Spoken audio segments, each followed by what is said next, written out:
आपण पाहतोय गिरगाव चौपाटीवरची अगदी पुढच्या काही मिनिटांमध्ये लालबागच्या राजाला निरोप दिला जाणार आहे।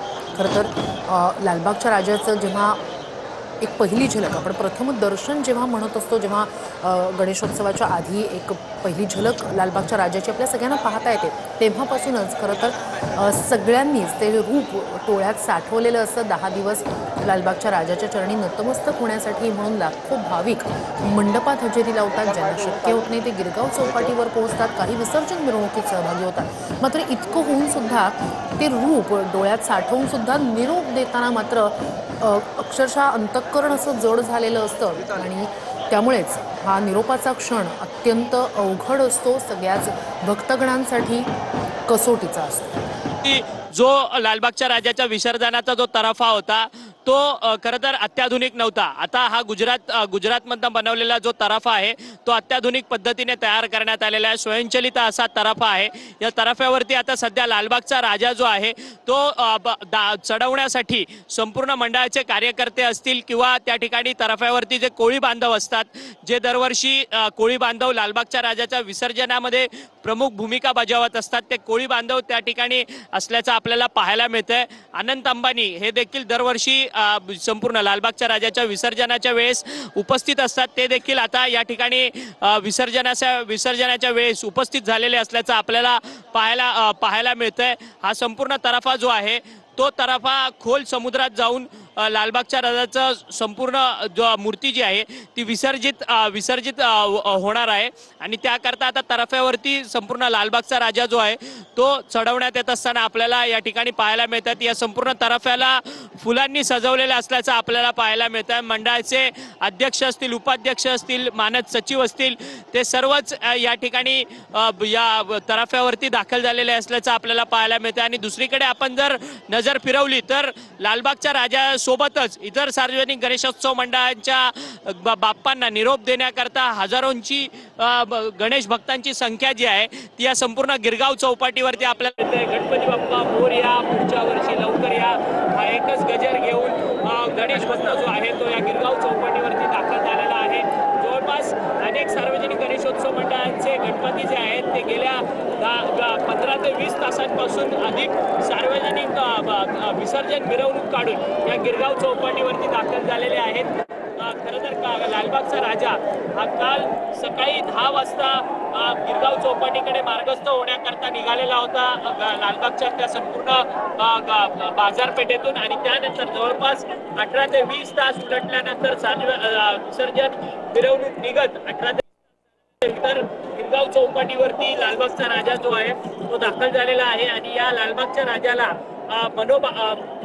संपूर्ण निरोप देण्याकरता श्रद्धा आणि पाणावलेले डोळे घेऊन सगळे गणेश भक्त जे आहेत ते या गिरगाव चौपाटीवरती आपल्याला आलेले असल्याचं पाहायला मिळतंय। या गिरगाव चौपाटीवरती आपण जर हे दृश्य पाहत असाल हजारोंच्या संख्येने गणेश भक्त जे आहेत समुद्रात देखील उतरलेले असल्याचं आपल्याला पाहायला मिळतंय। या सगळ्या प्रकारामध्ये कुठलाही अनुचित प्रकार घडू नये त्याकरता देखील पोलिसांकडनं जी आहे ती काळजी घेण्यात येत असताना आपल्याला पाहायला मिळतंय।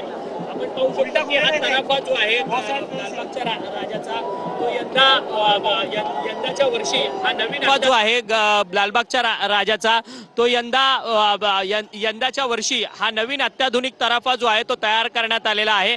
या तराफ्यामध्ये लालबागच्या राजाला बसवतानाची जी प्रक्रिया आहे ती होत असताना आपल्याला पाहायला मिळत आहेत। हे पहिलंच वर्ष आहे या संपूर्ण नवीन तराफ्यामधनं लालबागच्या राजाची विसर्जन मिरवणूक जी आहे ती विसर्जन जे आहे ते विसर्जन सोहळा होणार आहे आणि त्याकरता संपूर्ण कोळी बांधव असतील किंवा त्या ठिकाणी लालबागच्या राजा या सगळ्या या मंडळातले कार्यकर्ते ते आता लालबागच्या राजाला या संपूर्ण तराफ्यावरती नेताना आपल्याला पाहायला मिळतंय। कारण की या पहिलंच वर्ष आहे या तराफ्यामधनं लालबागचा राजा जो आहे तो विसर्जित होणार आहे, त्यामुळे त्याचं जजमेंट जे आहे ते लालबागचा राजा तराफ्यावरती नेण्याचं जजमेंट जे आहे ते होत नसल्यामुळे त्याचे प्रयत्न जे आहेत ते सध्या मंडळाचे कार्यकर्ते आणि त्यासोबतच कोळी बांधवांकडनं करण्यात येत असताना आपल्याला या ठिकाणी सध्या पाहायला मिळतात। परंतु सर्वच जी मोठमोठे गणेश मूर्त्या आलेल्या आहेत सार्वजनिक गणेशोत्सव मंडळांचे, त्यांचं सगळ्यांचं आता या ठिकाणी विसर्जन विसर्जन जी आहे ती या ठिकाणी होताना आपल्याला पाहायला मिळतात। हजारोंच्या संख्येने गणेश भक्त जे आहेत ते याची देही याची डोळा हा विसर्जन सोहळा पाहण्याकरता गिरगाव चौपाटीवरती दाखल झालेले असल्याचं आपल्याला पाहायला मिळत आहेत। आणि पोलिसांचा बंदोबस्त देखील गिरगाव चौपाटीवरती मोठा असल्याचं आपल्याला पाहायला मिळतं। कोणताही अनुचित प्रकार घडू नये याकरता ही सगळा बंदोबस्त जो आहे तो तैनात केलेला आहे। तराफा जो आहे तो आता सज्ज झालेला आहे। अत्याधुनिक तराफ्यातून राजाचं विसर्जन आता थोड्याच वेळात होणार आहे। यासाठी आता ही प्रक्रिया जी आहे ती सुरू करण्यात आलेली आहे। हा तराफा विशेष आहे। या तराफ्याच्या तळाशी विशेष प्रोपेलर प्रणालीही बसवण्यात आली आणि त्यामुळे हा तराफा एका लहान जहाजाप्रमाणे काम करणार आहे। हे ड्रोन दृश्य आपण पाहतोय। काय स्वरूप आहे गिरगाव चौपाटीचं त्याची ही दृश्य आहेत। एक साईडला आपण पाहिलं तर पाणीच पाणी, तर दुसरीकडे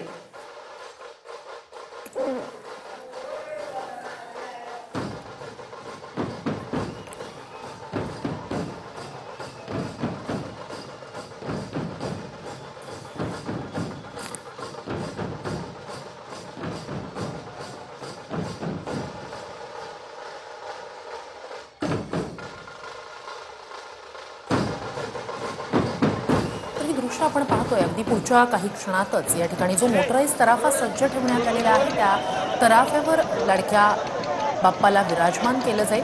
यंदा पहिल्यांदाच लालबागच्या राजाचं विसर्जन अत्याधुनिक अशा मोटराईज तराफ्यातून होणार आहे आणि त्यासाठी या बाप्पाच्या तराफ्यावर विराजमान करण्यासाठीची ही सगळी त्या ठिकाणची लगबग आपण पाहतोय, ती प्रक्रिया या ठिकाणी आपण पाहतोय।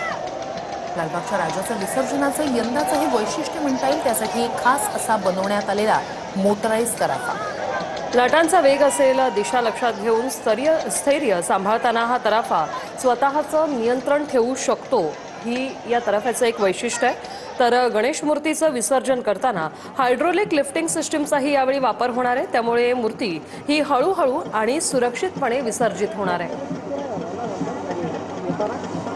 खरं तर लाडक्या बाप्पाला निरोप देणं हे अत्यंत कठीण असतं, कारण मनोभावी अशी लाडक्या बाप्पाची सेवा या 10 दिवसात दृश्य आपण पाहतोय। हे गिरगाव चौपाटीचं दृश्य आहे, डोळ्यात साठवून ठेवण्यासारखी की हा सगळं दृश्य आपल्याला आपण पाहतोय। या ठिकाणी बोटी आहेत, कोळी बांधवांच्या या बोटी विसर्जनासाठी म्हणून त्या ठिकाणी सज्ज झालेल्या। दुसरीकडे लालबागच्या राजाच्या विसर्जनासाठी सज्ज असलेला फुलांनी सजवलेला असा अत्याधुनिक मोटराईज तराफा आणि त्यासोबतच समुद्र किनाऱ्यावर आलेला अथांग असा हा जनसागर।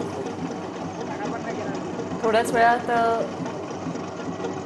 या विसर्जनाला सुरुवात होणार आहे। अत्याधुनिक तराफ्यातून राजाचं विसर्जन होणार आहे आणि त्यासाठीच राजाला या तराफ्यावर आता विराजमान केलं जात आहे। या अत्याधुनिक ट्रॉली सहित राजाला तराफ्यावर विराजमान केलं जाईल। ही ट्रॉली 3 ट्रॉलींची मिळून बनलेली एक ट्रॉली आहे। ही जड, प्रचंड प्रमाणात जड अशी ही ट्रॉली आहे, मात्र त्यामुळे मूर्तीला कुठेही धक्का लागत नाही किंवा मूर्ती अतिशय सुरक्षित अशी असते।